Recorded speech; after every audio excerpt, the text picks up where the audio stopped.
のこと男の人として好きなの。だって兄弟じゃないならお付き合いも恋人にもなれるでしょ。だからみんなもライバル。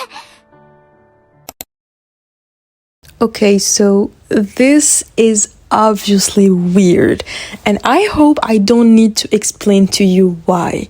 But here's the thing, I'm here for the tea, and this anime delivered the tea.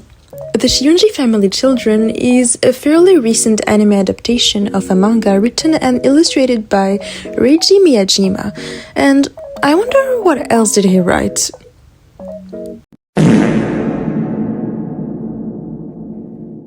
Okay, well, that explains a lot. But hey, it's fine. What's it about though? I'm sure he redeemed himself this time. Let's see. So it follows Arata, the eldest son of a very wealthy and influential family, who suddenly learns that his siblings aren't actually related by blood and that they are all adopted. And from that moment on, they all start flirting with each other. Okay. There are a lot of things wrong with this anime, and I'm not here to explain to you step by step that incest is in fact bad. Like, wow, groundbreaking. On the contrary, I just wanted to talk about this anime real quick because I think it's fascinating on a lot of different aspects, and I watched the whole thing actually. Every single episode. I devoured it like it was fast food. I knew I shouldn't, but I couldn't resist. So let's talk about it. I'm already pretty familiar with anime designed for the male gaze. I'm a huge fan of different harem series, nisekoi, the quintessential quintuplets, and a bunch of other questionable shows with, let's say, dubious writing choices. Don't worry guys, I love Kotono no Hanayome, and it's well written. So yeah, overall I know what I'm talking about, or maybe I'm just biased and I'm just trying to justify myself in my really trash tastes, but yeah, fair enough. Maybe I am, halfway. But what if I told you that this anime was actually surprisingly enjoyable? Like, when you're stressed with school, life, everything, sometimes watching a little bit of incest just hits the spot. Okay, I should not have said that. Okay, let me rephrase before we click off the video. I can already see the disgust on your face, like, honestly same. If I could, I'd be judging myself too. This anime grabs you and entertains you in the most effective and dangerous way possible. And I genuinely believe the worst thing that a piece of fiction and a piece of media in general can be is being forgettable. Something that leaves you completely indifferent, something so insignificant that it barely registers. But some shows, they are so bad and so messy that they hook you, they pull you in and make you watch everything. And that's exactly what happened to me here. Take an anime that I already covered on this channel, Kuroi wa Metaka is impervious to my charms. This show is quote-unquote objectively, on a writing point, bad. It's clumsy and it's cliche in the worst way possible. But for the manga, it had me hooked from start to finish, and I'll say it's one of my personal favorite rom-coms, even though I would technically never recommend it to anyone. Well, this is kind of the same situation.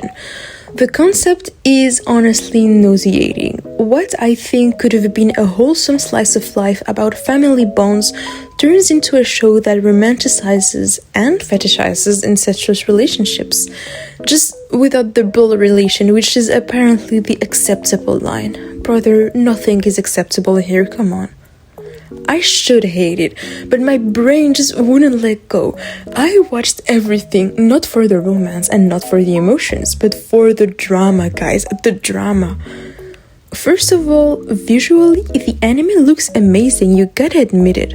The animation by Doga Kobo is an absolute treat for the eyes. It's smooth, it's polished, and it's really well done.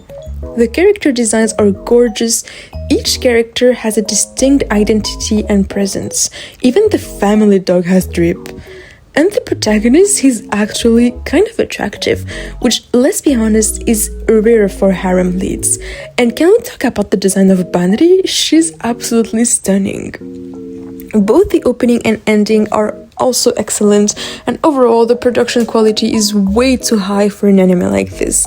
Like, where are the industry's priorities? I'm not even going to list the flaws of this show because you can already guess them.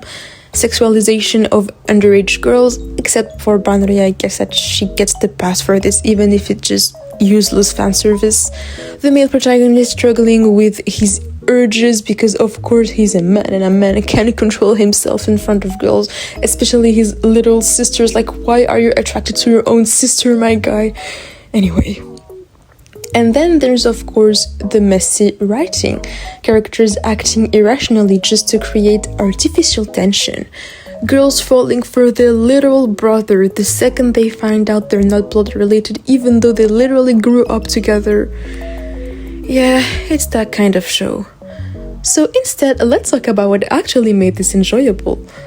First, the concept itself is so outrageous that it immediately grabs your attention. You want to see how a story like this even works to begin with, how the author had the audacity to build an entire harem series around this premise, and somehow it works, because the pacing is, guess what, really well handled, I think.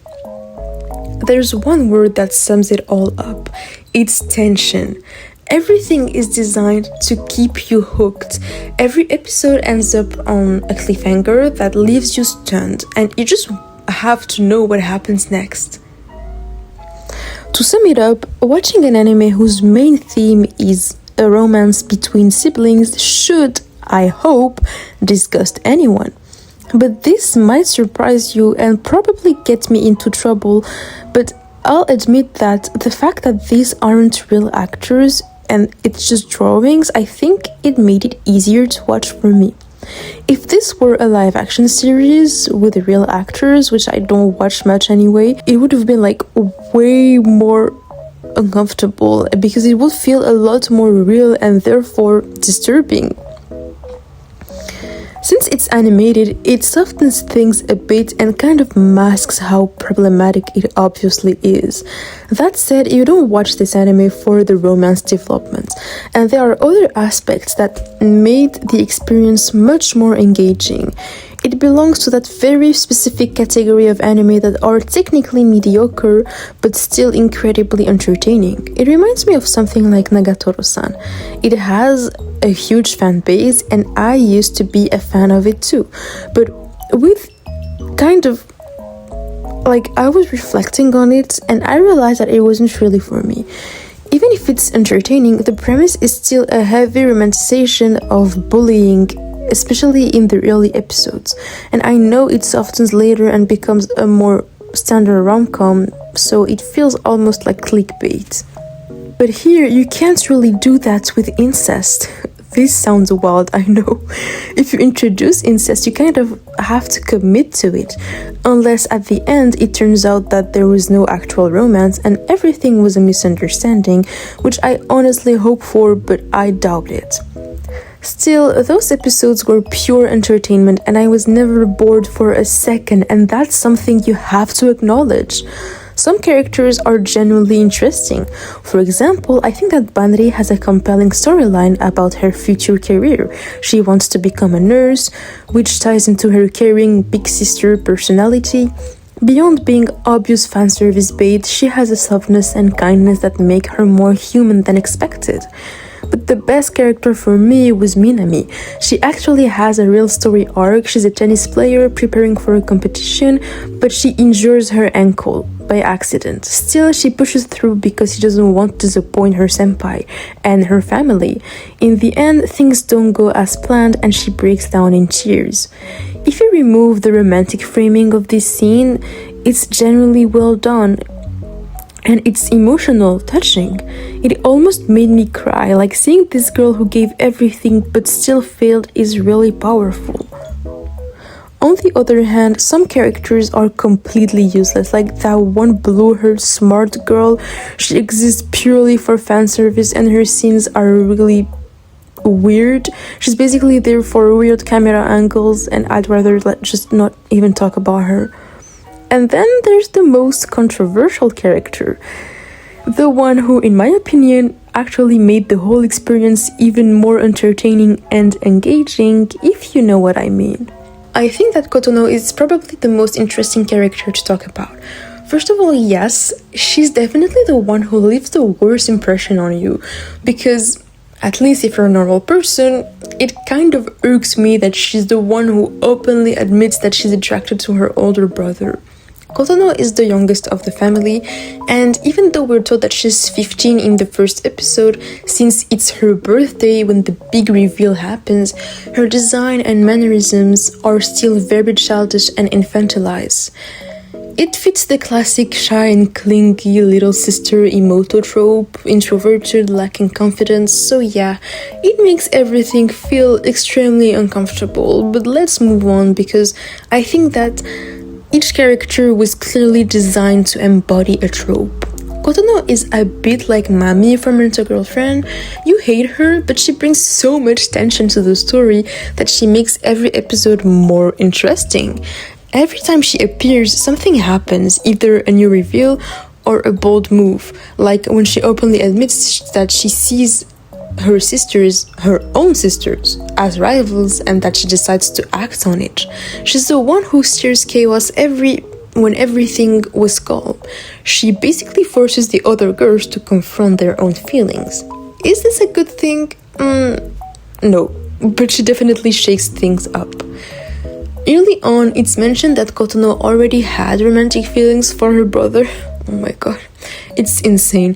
Even before the big reveal, so she sees this situation as an opportunity, almost like validation, that now she can act on those feelings. The problem is that her siblings are clearly aware of that this is wrong and bad, and yes, it sounds really ironic when you think about it. Before the reveal, they actually try to stop her and explain that she might be confusing strong affection with romantic love, and that she's still young and that it's probably just a phase. I think it would have been much more interesting if the anime had explored Kotono's psychology more deeply, showing her siblings trying to help her understand that those feelings need to be processed and let go.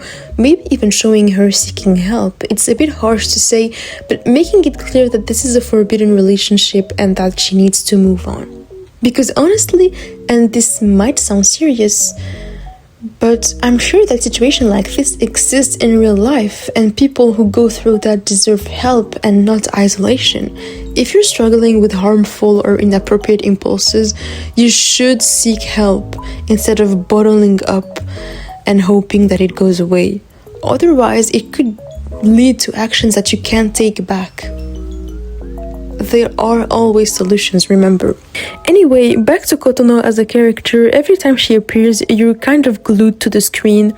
She's incredibly irritating, clingy, shy, doesn't talk much, but at the same time, she constantly does the most shocking, bold, and sometimes borderline sexual things.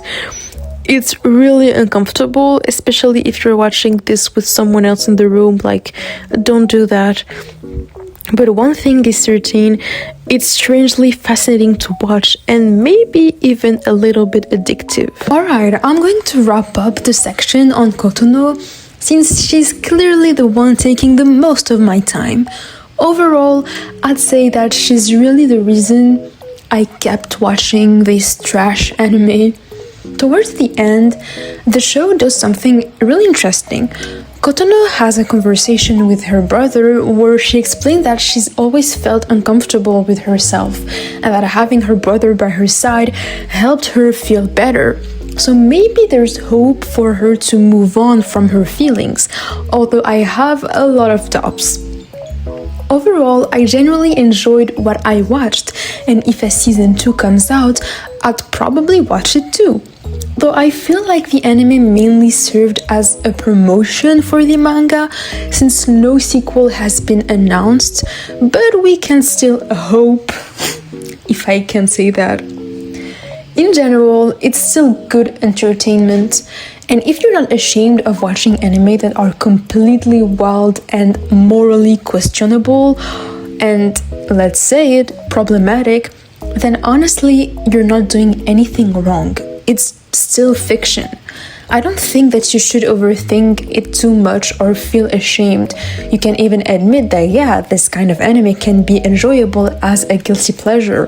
But what is important is that you need to acknowledge the problematic parts. And here it's the literal, like, the whole show. For example, I'm a huge fan of another kind of problematic series, Monogatari, and it has moments that are way more problematic than what this anime does, with heavily sexualized lolly content and incest too. Yeah, what did you expect? I completely condemn that, of course, and I'm fully aware it's wrong and disturbing. But I still can appreciate the overall story, because if you remove those questionable elements, there are generally funny moments, a touching story, and very well-written characters. So you can separate things. Nothing is entirely good or bad. Every work has its strength and its flaws. For this anime, it's definitely not top tier. There's more bad than good, but at least you can see it as simple entertainment, like fast food. You know it's not good for you, but once in a while, it's fine. I know the moral of this video is a bit shaky. I'm not trying to convince you to watch this, and I'm fully aware it's pretty messed up and degenerate. Let's call it what it is.